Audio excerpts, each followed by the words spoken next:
that you all hired recently this new airport director, and one of the commissioners on the aviation board, if I read that correctly, and showing this gentleman who you just hired, try to find him a home in this area in Richmond County.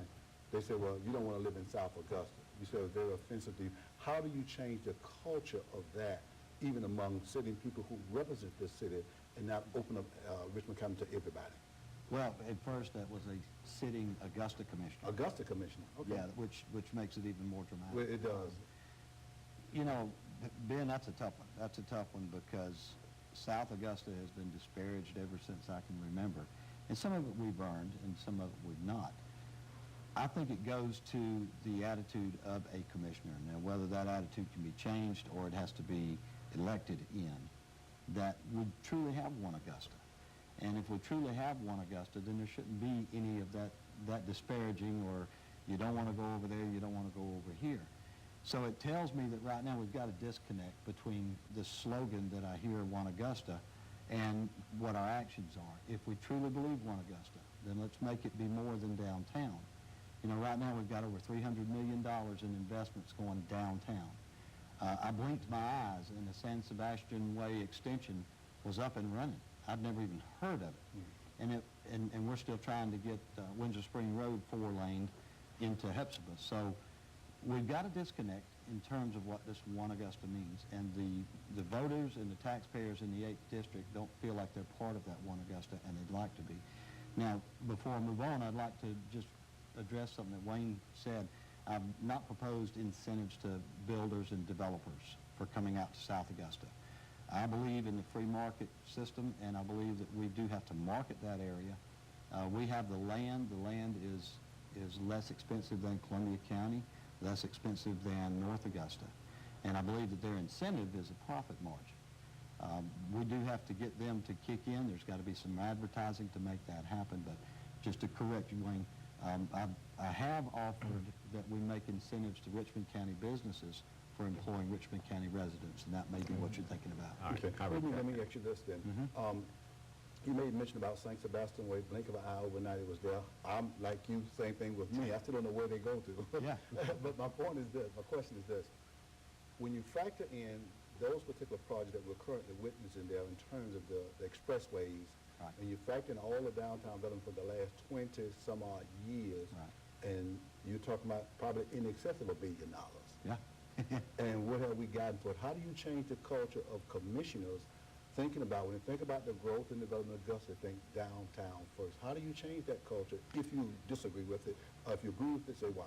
Well, and I think it's just how we approach the problem. And we've done a great job in the past of focusing in on downtown.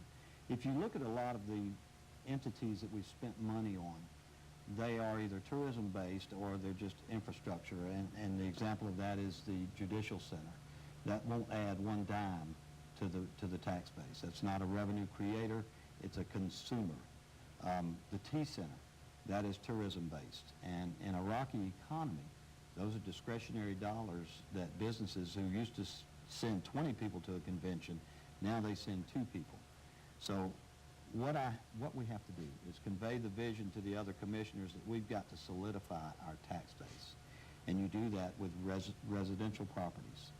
If you build a home, somebody pays taxes on that home at its value, whether that's a bank, a builder, or a homeowner. And my proposal solidifies and grows our tax base. And you've heard the saying, a rising tide raises all ships. So what is good for the 8th District in regards to what I envision is good for all of Augusta, so that sooner or later, as there are more revenues, rather than us all fight for a bigger piece of the same pie, we now have a bigger pie. So everybody's piece is bigger. Okay. Tom, same question in terms of how do you get the commission? I know you're sitting as a former mayor of Bright. You're sitting there watching the city of Augusta, and currently right now, when the $300 million we're currently spending in terms of development happening in that central location, we're in excess of $1 billion. We still, in a very real way, have gotten very little in return because the money's almost been centralized in terms of development. How do you convey to your potential colleagues on the commissioners that we need to look at all of Augusta and the 8th District in particular? Several years ago, they were taking tours. All the commissioners would get on a bus, and I think each quarter, They would go to different districts and highlight that district. I don't remember when the one came to the 8th district, but when they did, they didn't come to Blythe. I think they went to Hepzibah. A lot of the commissioners and the people that's in these offices are not even aware of where all the district runs, what all is included in the district. They're not aware of the consolidation when it took place. Had people asked me why did Blythe oppose the consolidation and going in under consolidation. They're not even aware that Blythe is in 2 counties. It's in Burke County and Richmond County. The commissioners need to be educated on Richmond County. They seem to be educated on Augusta, but they're not educated about Richmond County. We have 2 independent municipalities within the 8th district, Hepzibah and Blythe. They have tax bases. They have their own infrastructure. They have their own services. A lot of commissioners are not aware of that. So let me ask you this then. At the end of the day, you have 3 fine gentlemen here, I'm sure, including yourself.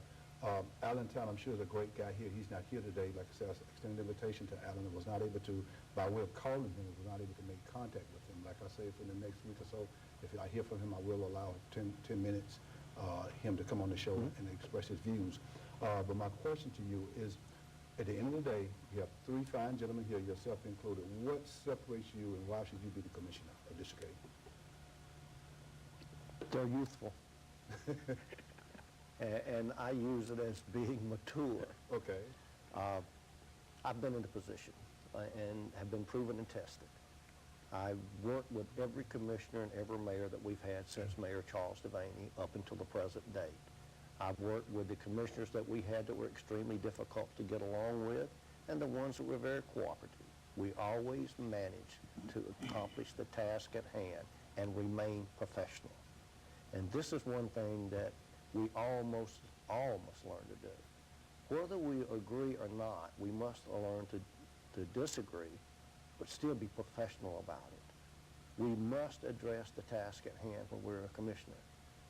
Not abstain just because I don't want to vote on it because it'd be too many of this vote, or I don't want to vote, I'll get up and go to the restroom or something. We'll not do that. I will match my record as an elected official, my attendance as an elected official, against any elected official today. I am totally committed to serving the people of the 8th district. If that takes a full-time commitment to do that, I'm willing to do that. I can do that. We have 2 fine, as you mentioned, fine men. We're friends. And as I stated in the earlier part of the race, probably the most difficult thing about this race is we have such well-qualified candidates running. And we basically like each other and have a lot of the same general ideals.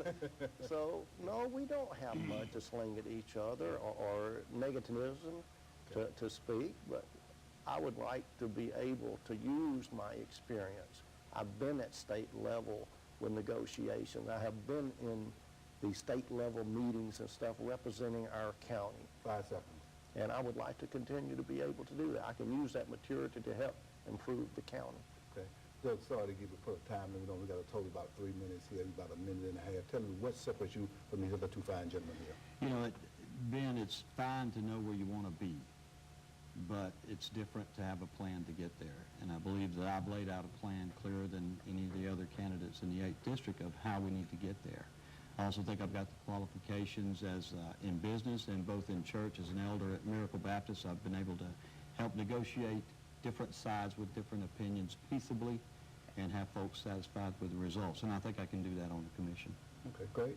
Why don't you tell us about yourself in terms of what separates you from these other 2 fine gentlemen here? Well, actually, with my business experience, and I'm blessed to have 2 of the sitting commissioners endorse me. I have many of the others willing to work with me.